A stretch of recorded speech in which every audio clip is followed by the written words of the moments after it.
ஜனவரி 26ஆம் தேதி அன்னைக்கு அந்த கொலை நடக்கும். பாதி பணம் வாங்கிட்ட, சொன்னதை செய்யாம நீ என்ன ஏமாத்திட்டேன்னு? நாட்டோட பிரதமரையே கொல்ல திட்டம் போட்ட உனக்கு நான் சாதாரணம். ஏக் மினிட், காரியம் முடிஞ்சதோ மீதி பணம் கொடுக்காம நான் உன்னை ஏமாத்திட்டேன்னு? நாட்டோட பிரதமரையே கொல்ல போற எனக்கு நீ சர்வசாதாரணம். साहब हमारे घर को पुलिस आ रहा है। अच्छा, तुम नीचे जाकर पूछो क्या बात है। ठीक है साहब।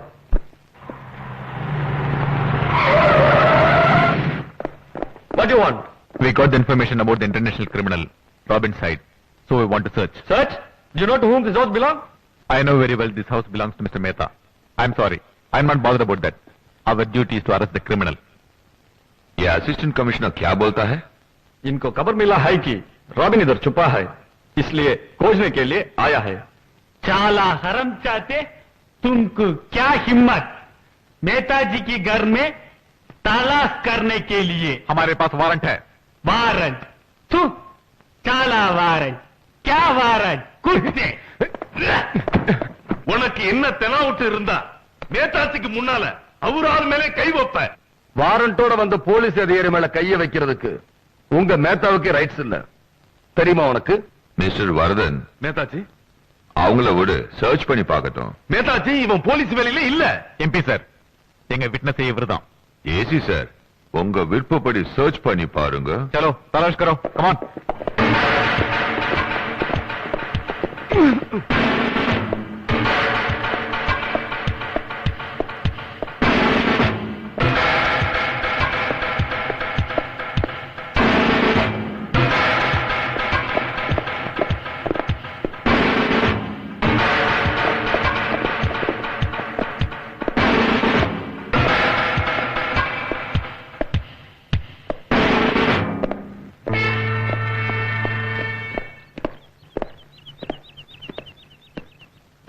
அரசியல் சர்வீஸ் கூட இருக்காது உன் வயசு. இப்ப நீங்க சிரிக்கலாம், நிச்சயமா நான் ராபினை பிடிக்கத்தான் போறேன். அப்புறம் இந்த நாடே உங்களை பார்த்து சிரிக்கும். அதுக்கப்புறம் உங்க சர்வீஸ் அரசியல் இருக்காது. பெத்த பிள்ளைங்களை கஷ்டப்பட்டு படிக்க வைக்கிறாங்க உங்களுக்கு ஓட்டு போட்ட ஜனங்க. அவங்களோட எதிர்காலத்தை பத்தி கவலைப்படாத நீங்க, அவங்களே எரிய விட்டு வேடிக்கை பார்க்கிற உங்க அரசியல் இன்னைக்கு இந்திய மக்களுக்கு தெரியாம இருக்கலாம். அது தெரிஞ்சு மாணவர்கள் பொங்கி இருந்தா நீங்க இந்தியாவில் இருக்க முடியாது. தமிழ்நாட்டில இருந்து வந்து டெல்லிக்காரனுக்கு சவால் விடுற, இன்னொரு தமிழ்காரனை விட்டு உன்னை தொலைய வச்சிருவேன். அப்படி போடுங்க. இந்த வன்னை வரத நாய் மாதிரி உங்க பின்னால வரதுனால தமிழ்நாடே உங்க பின்னால வரும் நினைப்பா உங்களுக்கு? தமிழ்நாட்டுல தமிழ்காரன் என்னைக்கு ஒத்துமையா இருந்திருக்கான். ஒருத்தனுக்கு ஒருத்தனை அழிக்கணும்னு நினைச்சு போட்டி போட்டு ஓடி வந்து கால்ல உயர்த்திய மறந்துட்டியா தம்பி? அவங்களுக்கு தேவை பதவியும் பணமும் தான். ஆனா எனக்கு தேவை தமிழனோட மானமும் மரியாதையும் தான். பதவிக்காக அவங்க யாரு காலையும் போய் இவ்வளவு தயாரா இருப்பாங்க. ஆனா நான் தமிழனோட பெருமைக்காக உயிரை விடவும் தயாரா இருப்பேன். See you.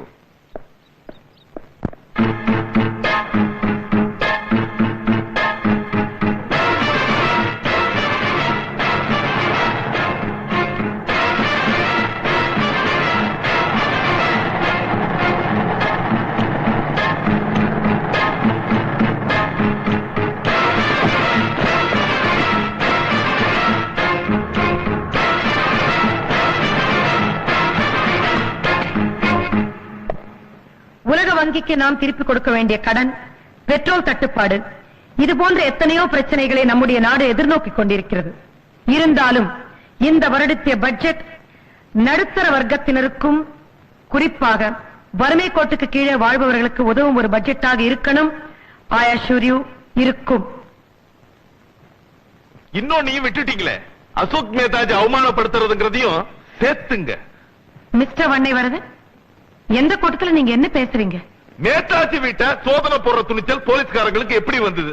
அதுக்கு யார் காரணம்? அத பத்தி இப்ப பேசுவோம். நேதாஜி வீட்டை சோதனை போடுறதுக்கு அனுமதி கொடுத்தது நிச்சயமா நீங்க தான். இத நீங்க மறுத்தா கட்சி உடையும், ஆட்சி கவிழும். இது மட்டும் இல்ல, பஸ்ஸை எரிப்போம், ரயில கொளுத்துவோம், பாலத்துக்கு வெடிகுண்டு வைப்போம். மிஸ்டர் வரதன், சட்டம்ங்கிறது சாதாரண மனுஷனானாலும் சரி, மாண்புமிகு மந்திரி ஆனாலும் சரி, பொதுவா இருக்கணும், சமமா இருக்கணும்னு நினைக்கிறவனா. அதனாலதான் சோதனை போடுறதுக்கு அனுமதி கொடுத்தேனே தவிர அசோக் மேத்தாஜி அவமானப்படுத்தணுங்கிற நோக்கம் இதுல கண்டிப்பா கிடையாது. உங்களுக்கு சட்டம் தான் முக்கியம், ஆனா எங்களுக்கு மேத்தாச்சி முக்கியம். நடந்த தப்புக்கு நீங்க மன்னிப்பு கேட்கணும், இல்ல பதவி விட்டு இறங்கணும்.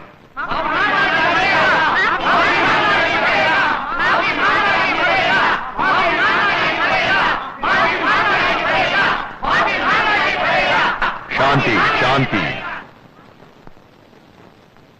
அவங்க என் வீட்டுக்கு போலீஸ் இல்ல, மிலிட்டரி அனுப்பினாலும் சரி நான் ஆத்திரப்பட மாட்டேன், பயப்பட மாட்டேன்.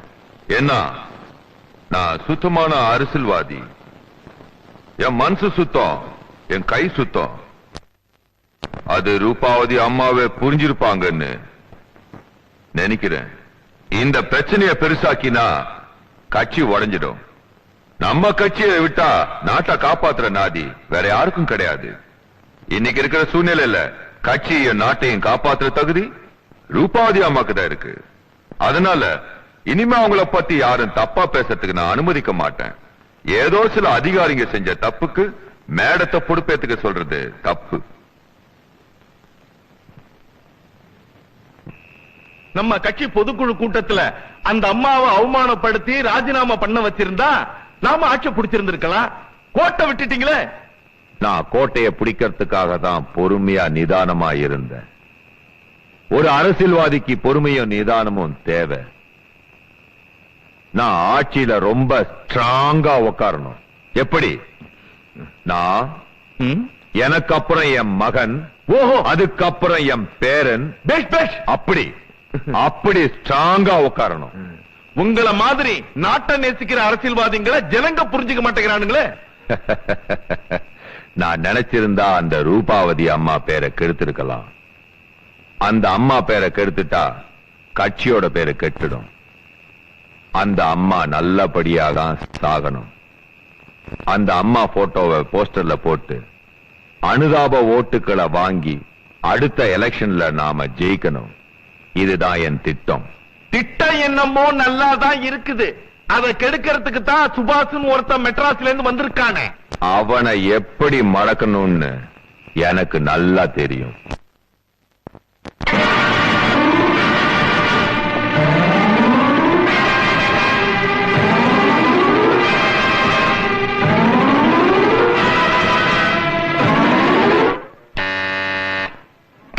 कहाँ है तेरा पति?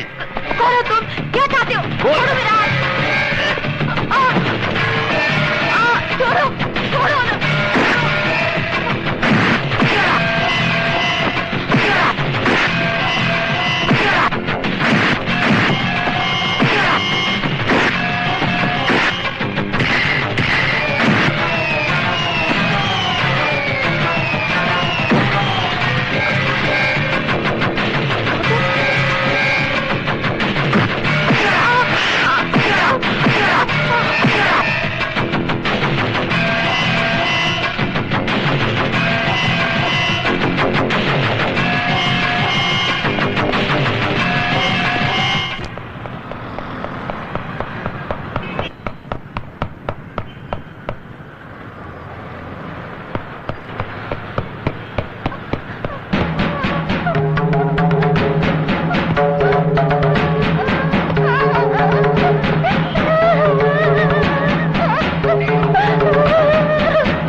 ஒரு பெக்கு போடுறியா?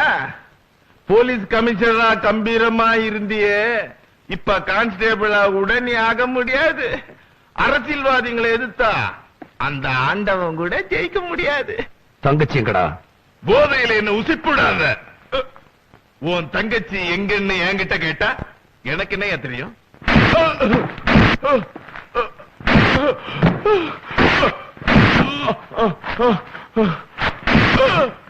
ஐயோ, என் தங்கச்சி எங்க இருக்குன்னு சொல்லல. அடுத்த எலெக்ஷன்ல உனக்கு கும்புறதுக்கு கை இருக்காது.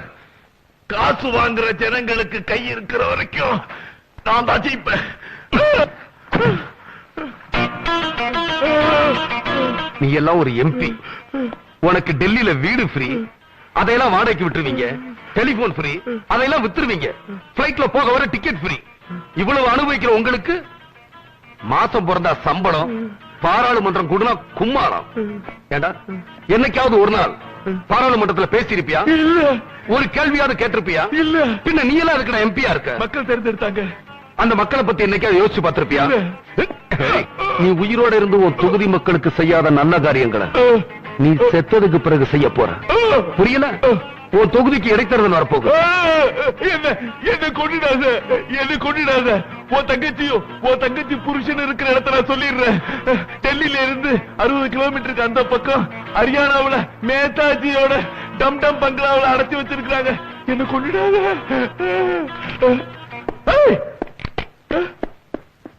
என்ன ஏமாத்திட்டு போயிட்டான்.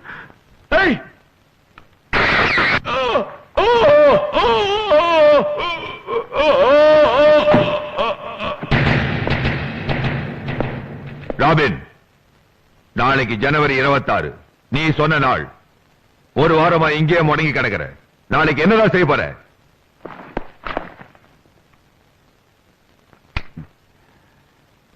இது பேர் துப்பாக்கி. இதுல புல்லட்ஸ் லோடு பண்ணி இதை அழுத்தினீங்கன்னா முன்னால நிக்கிற ஆளு க்ளோஸ். நீங்க ஒண்ணு பண்ணுங்க, நாளைக்கு இதை கையில எடுத்துட்டு குடியரசு தின விழாவுக்கு போங்க. அங்க பிரதமர் ரூபாவதி வருவாங்க. இதை இப்படி எடுத்து டப்புன்னு சுட்டீங்கன்னா டப்புன்னு போயிடுவாங்க. சத்தம் போட்டா மட்டும் கொலை நடந்துருமா? செய்யணும் சார். உங்களை சொல்லி தப்பு இல்ல, அரசியல்வாதிகளுக்கே உள்ள சந்தேக புத்தி உங்களுக்கு இருக்கு. நான் என்ன செய்ய போறேங்கிறது உங்களுக்கு சொல்றேன். என் பின்னாடி வாங்க.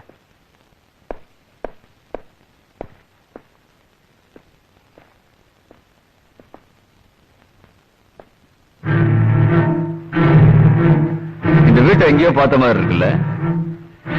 இதுதான் ரூபாவதி அம்மாவுக்கு அரசாங்கம் கொடுத்திருக்கிற வீடு. இந்த வீட்டோட மெயின் கேட் இதுதான்.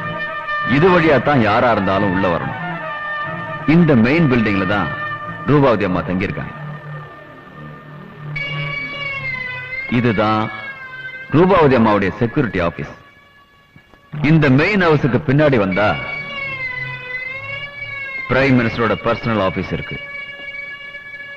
எப்பவுமே காலையில ரூபாவதி அம்மா தன்னோட வீட்டுல இருந்து இந்த வழியா தான் வெளியே வருவாங்க. இந்த இடத்துல தன்னை பார்க்கணும்னு காத்துட்டு இருக்கிற பொதுமக்களை சந்திப்பாங்க.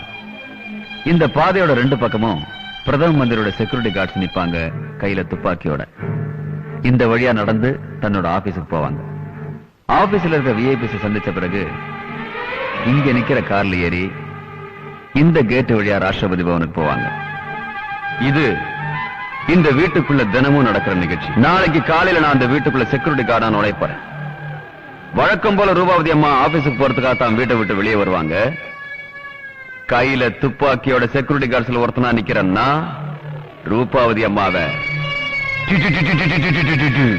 செக்யூரிட்டி ஸ்ட்ராங்கா இருக்கிற பிரைம் மினிஸ்டர் வீட்டுல ஒரு போலியான செக்யூரிட்டி கார்டா நீ எப்படி நுழைய முடியும்? எப்பவுமே முடியாததை முடிச்சு காட்டுறவன் தான் இந்த ராபின். ஆனா என்னாலே இன்னும் முடியாதது சுபாஷ். உங்க வேலையை முடிச்சிட்டு அவனையும் முடிப்பேன். ஏன்னா இந்த ராபின் ஒருத்தங்கிட்ட தோத்துட்டான்னு இருக்கவே கூடாது. நிச்சயமா இருக்காது. ஏன்னா அந்த சுபாஷ் இன்னும் கொஞ்ச நேரத்துல இங்க வருவான். என்கிட்ட இருக்கிற அவன் தங்கச்சி ஹஸ்பண்டையும் காப்பாத்த அவன் நிச்சயம் இங்க வருவான்.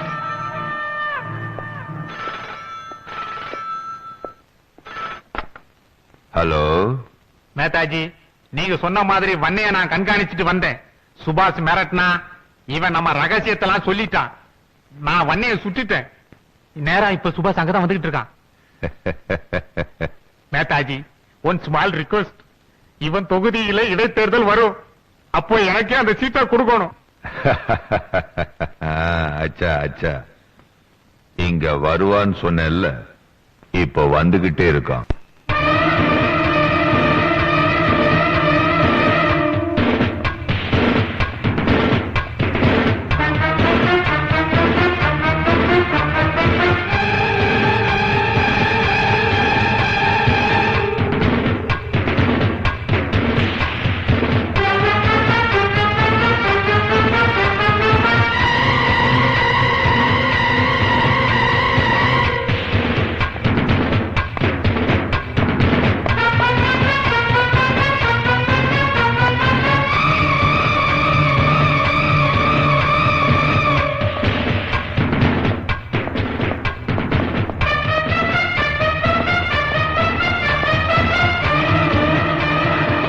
சீதா, கௌதம் இங்க.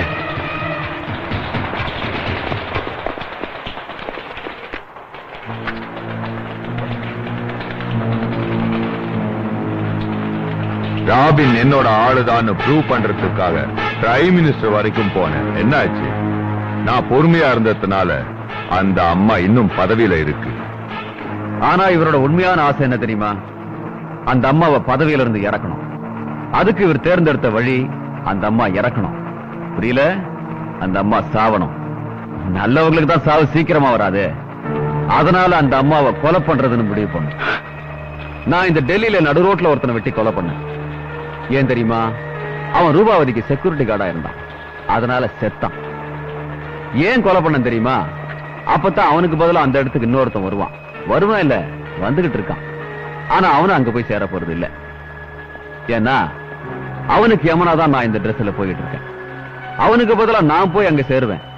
நாளைக்கு ஜனவரி 26 குடியரசு தின விழாவில் கலந்துக்கிறதுக்காக ரூபாவதி வீட்டை விட்டு வெளியே வருவாங்க. வெளியே தான் வருவாங்க, ஆனா கார்ல கூட ஏற மாட்டாங்க. அதுக்கு முன்னாடியே இந்திய நாட்டோட துப்பாக்கியால இந்திய நாட்டு பிரதமரை இந்த இந்திய பிரஜை சுட்டுக் கொல்ல போறான்.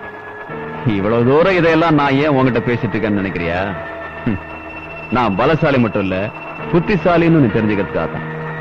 இந்த நாட்டை ரத்த சிந்தி காப்பாத்துற பிரதமர் பிறந்த நாட்டுல உன்ன மாதிரி துரோகிகள் பிறந்திருக்காங்களே. இந்திய நாட்டோட பிரதமர் யாருன்னு முடிவு பண்றது இப்ப என் கையில இருக்கு. இந்த நாட்டுக்கு வந்த கெட்ட நேரத்தை பத்தியா? உன்ன மாதிரி கொலகாரனும் கொள்ளக்காரனும் அயோக்கியனும் இந்த நாட்டோட தலையெழுத்தை முடிவு பண்ற நிலைமை என்னைக்கு மாறுதோ அன்னைக்கு தான் இந்த நாட்டுக்கு நல்ல காலம் வரும். இது பார், நீ மேல போய் சேரணும்னா இப்படி எல்லாம் சவால் விடு. ஒழுங்கா ஊரு போய் சேரணும்னா இது நிக்கிறார இவர் கால விடு. ராபின், பாத்தியா? நீ உணர்ச்சி வசப்பட்ட அந்த சங்கிலியை இழுத்தீன்னா அந்த துப்பாக்கி வெடிக்கும். அந்த சேர்ல உன் தங்கச்சியை கொண்டு வந்து கட்ட போறேன். டேய், அவளை கொண்டு வந்து கட்டுங்கடா. உன் தங்கச்சி மேல பாசத்துல நீ அசைய மாட்டேன்னு எனக்கு தெரியும். உன்னை அசைய வைக்கத்தான் உன் தங்கச்சி புருஷனை அந்த இடத்துல படுக்க வச்சிருக்கேன். ஒரு சுவிட்ச் ஆன் பண்ணா அவன் ஆட்டோமேட்டிக்கா உன்னை வந்து இடிப்பான். நீ அசைவ, துப்பாக்கி வெடிக்கும். மத்தது நீயே பாத்துக்க. பிரதமரா உன் தங்கச்சியா நீயே முடிவு பண்ணிக்க. வர. டேய், வாங்கடா, வாங்க.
கௌதம், சீதாவை கூட்டிட்டு உடனே இங்க இருந்து போ. சுபாஷ், கௌதம், நான் சொல்றது கேளு.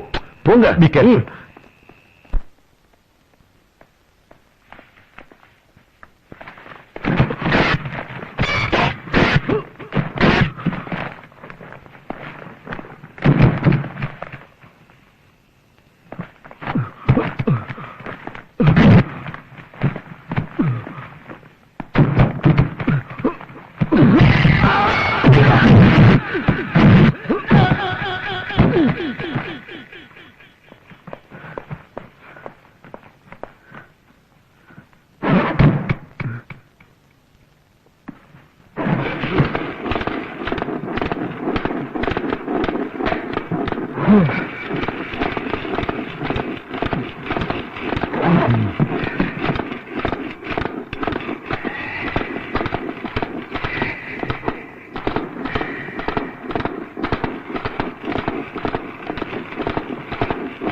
நான் மேடத்தை உடனடியா பார்க்கணும். क्या बोलो?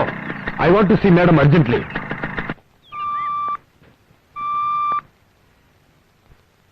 साहब, असिस्टेंट कमिश्नर सुभाष आया जी. मैं क्या करूं? अंदर नहीं भेजना, मार को बाहर भेजो. ओके साहब. अंदर जाने को परमिशन नहीं मिला. चले जाओ.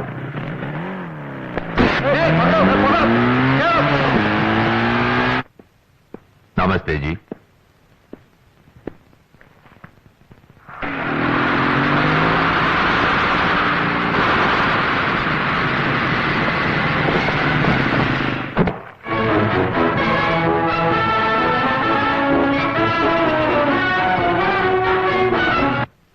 மேடம், பேரடுக்கு டைம் ஆயிடுச்சு.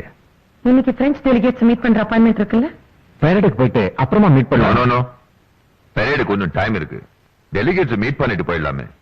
ஓகே.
தேங்க்யூ மிஸ்டர் சுபாஷ். உங்க உயிரை பணைய வச்சு என் உயிரை காப்பாத்திருக்கீங்க. ஐம் சாரி, நான் உங்களை கொஞ்சம் தப்பா புரிஞ்சுக்கிட்டேன். ஒரு நல்ல பிரதமரை காப்பாத்துறது நாட்டையே காப்பாத்துற மாதிரி. நீங்க நல்லா இருந்தா இந்த நாடு நல்லா இருக்கும். இன்ஃபேக்ட் உங்களை மாதிரி நேர்மையான ஆபீசர்ஸ் தான் இந்த டெல்லிக்கு தேவை. நீங்க இங்கேயே சார்ஜ் எடுத்துக்கலாமே. இல்ல மேடம், தமிழுக்கும் தமிழ் மண்ணுக்கும் சேவை செய்யறதா என்னோட லட்சியம். நான் வரேன். வணக்கம்.